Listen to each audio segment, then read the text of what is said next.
I'm the DeadwoodJedi, and this is a Raid Shadow Legends video.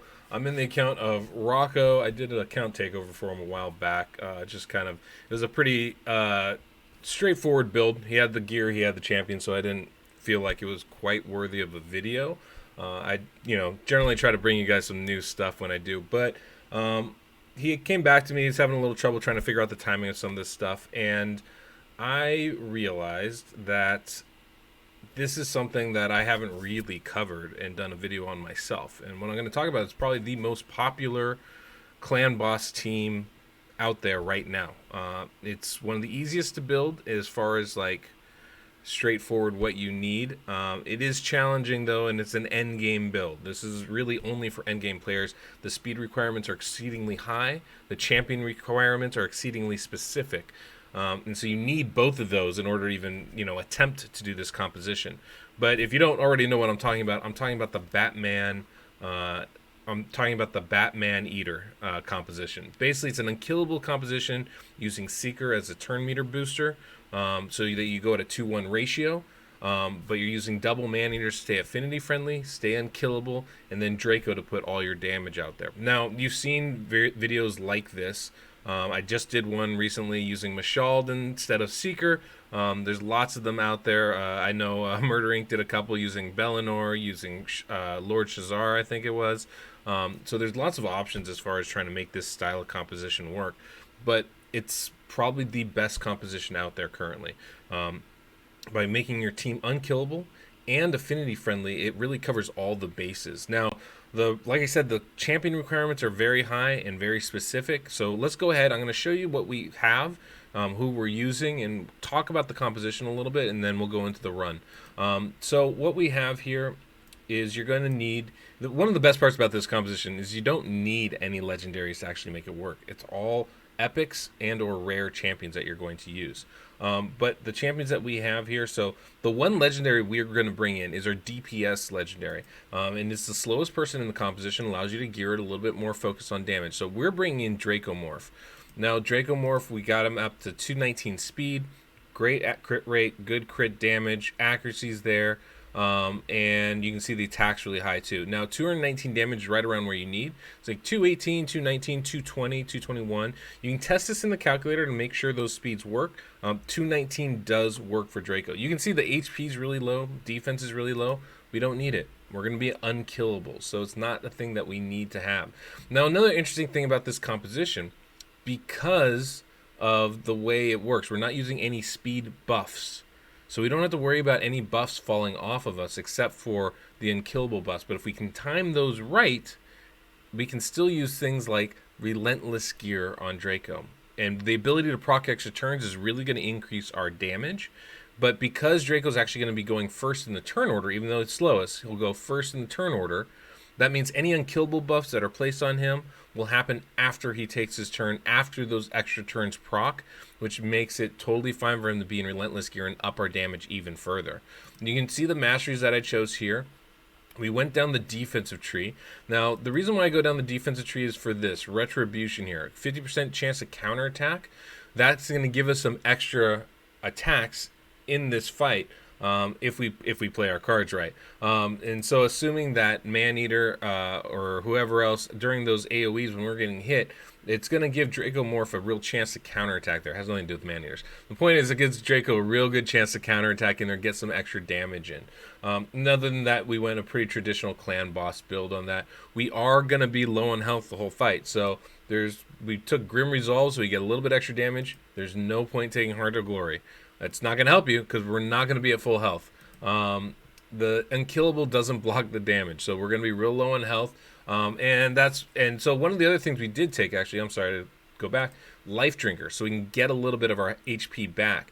By doing that, by taking that, it'll give us a chance to proc Retribution. And so that's just another way to give yourself a little bit extra damage. It only really procs if we can deal enough damage to heal ourselves up, about 25% of our health.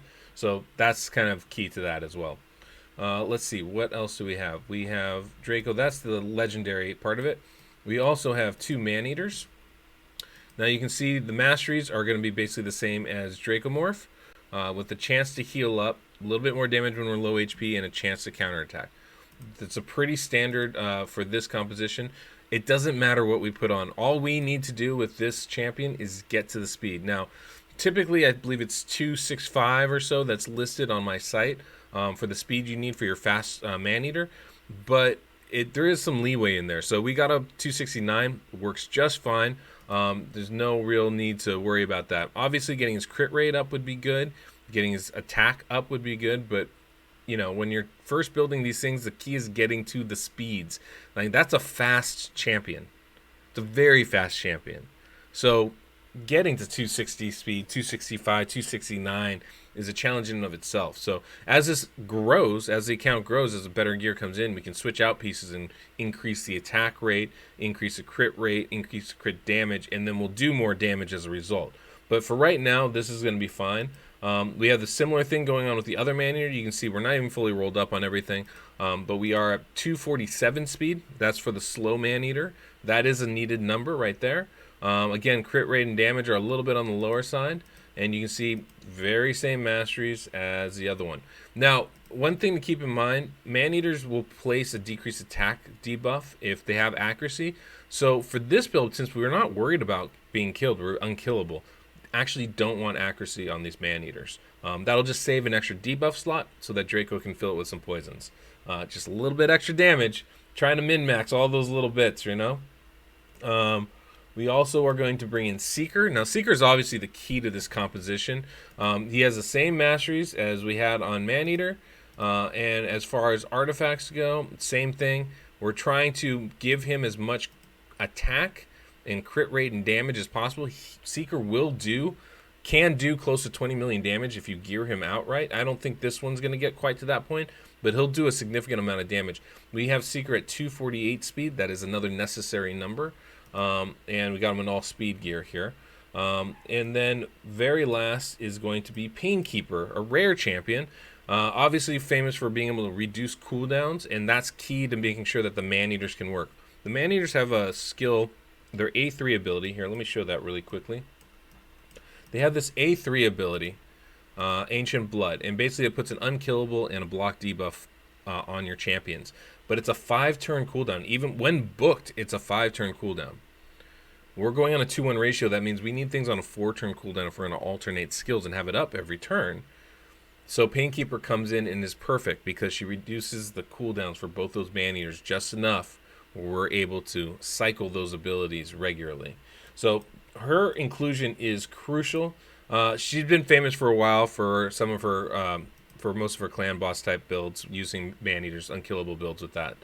So I know it's nothing new, but I haven't had a chance to actually spotlight her at all. So you can see here, offensive tree, we're going pretty traditional. Now, everybody else I had down the defensive tree.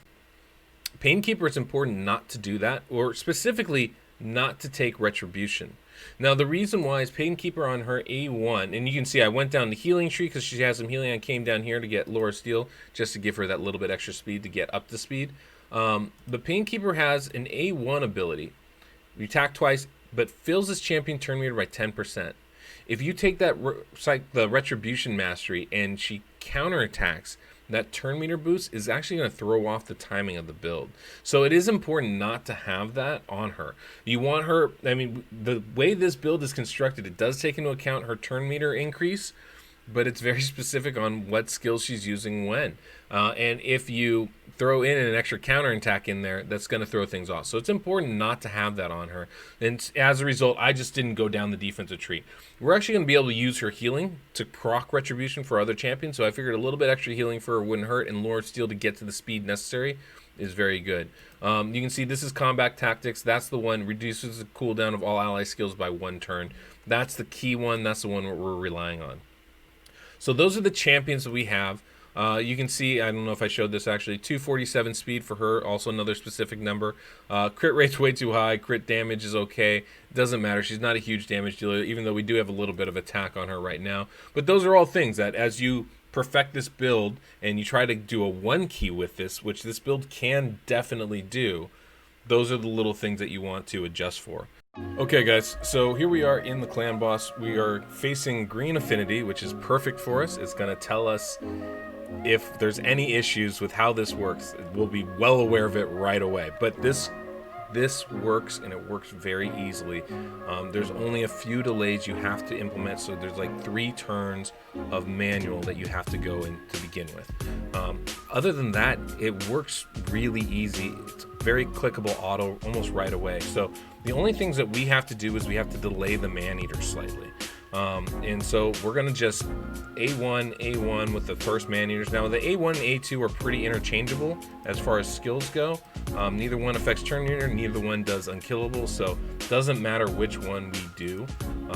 We're just going to go ahead and hit with the A1 on both of them. Everybody else gets to use their skills. So Seeker's going to use the turn meter boost.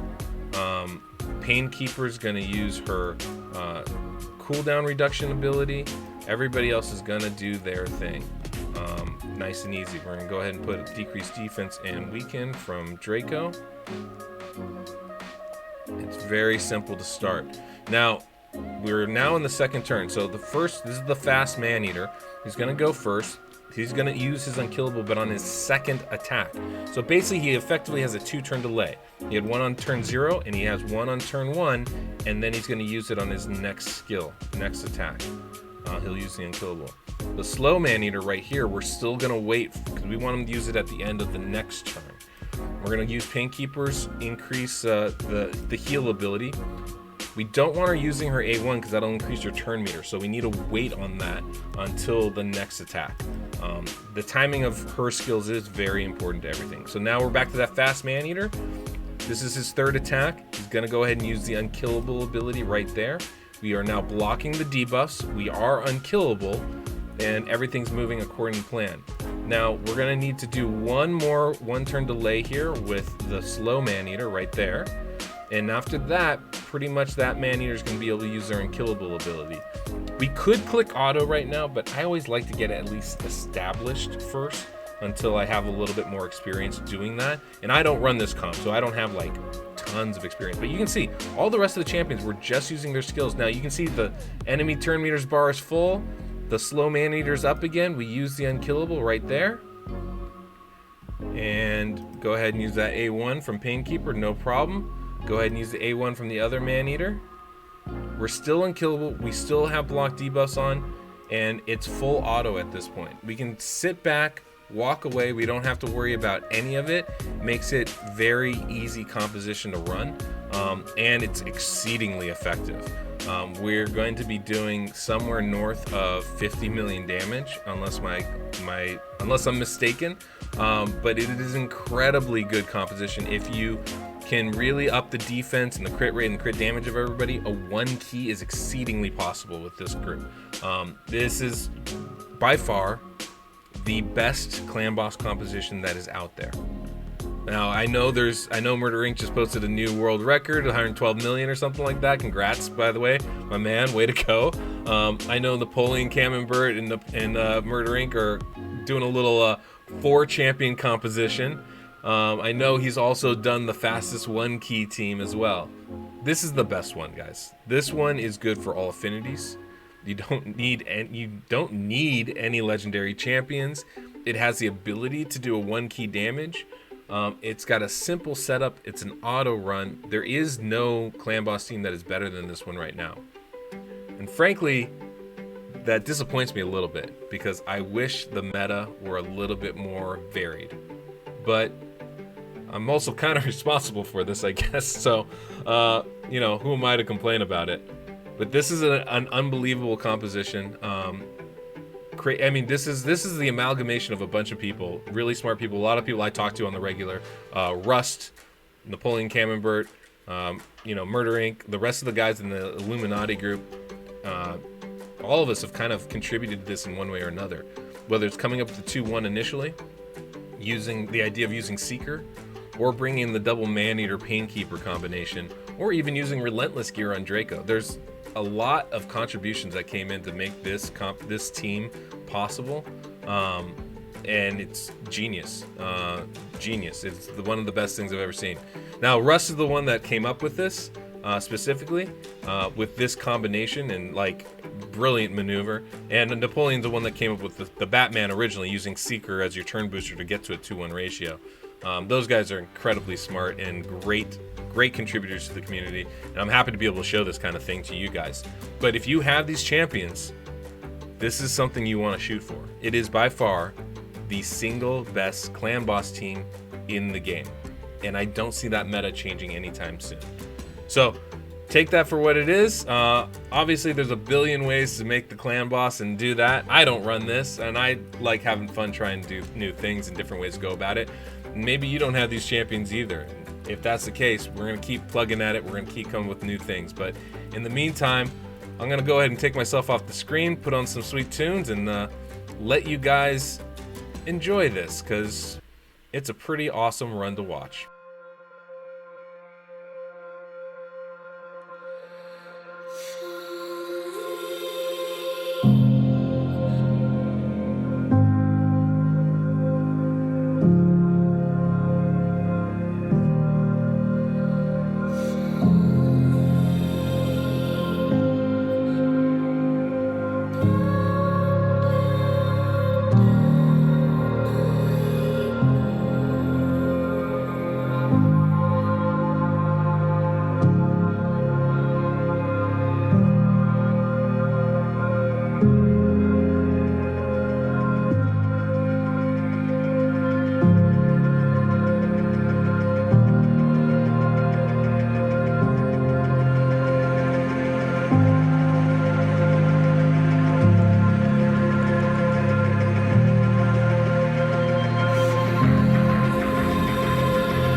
$65.36 million damage.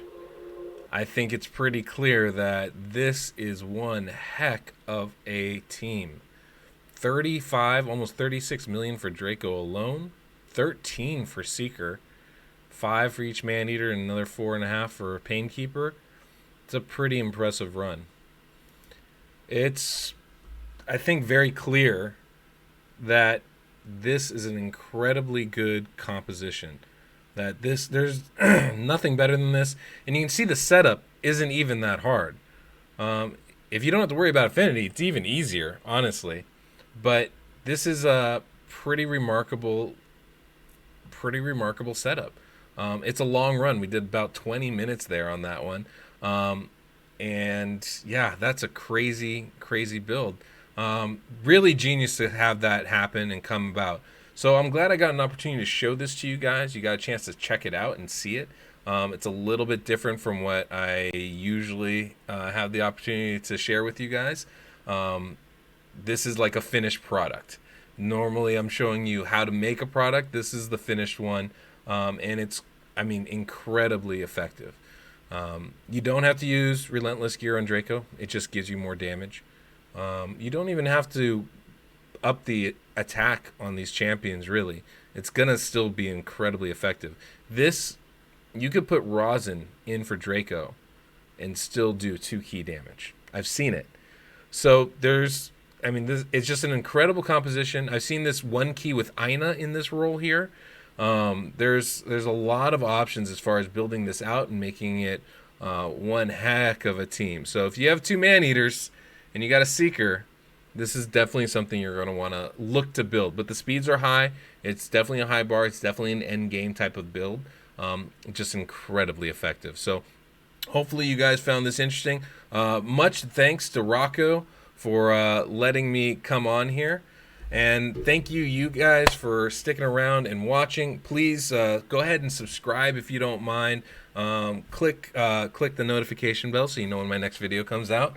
I'm pretty inconsistent about these because I just try to do what I find interesting and fun, and I want you guys to be enjoying them too, and I don't want you to miss the next video, so that's why you click that notification. It'll be a big help. Hit the like button if you enjoyed it. And guys, I'm going to put down a little question in the comments for you. I want to know, do you have a build with this that where you don't use Draco? Is there an alternative to Draco that you guys use and prefer to use and like?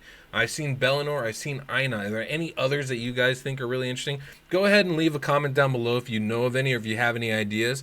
It'd be really interesting to see what options are out there for other people to try and use. But guys, thank you so much for stopping by. I cannot wait till the next time. So, till next we meet, I'm the Deadwood Jedi.